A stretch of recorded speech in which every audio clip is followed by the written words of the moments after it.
Imagine the party at the White House.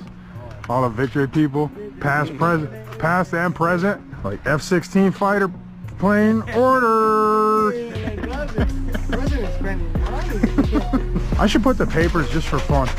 What? The papers, your nomination papers for president. Oh yeah. Just for fun, see what happens. Imagine that. All of a sudden all these rumors start how smart I am and all this stuff and this and that. It's all fake news, but I win anyway. I don't know any of the countries, how to pronounce any of the presidents' names around the world. I would butcher. It would be super embarrassing. You have to know them? I think you probably should.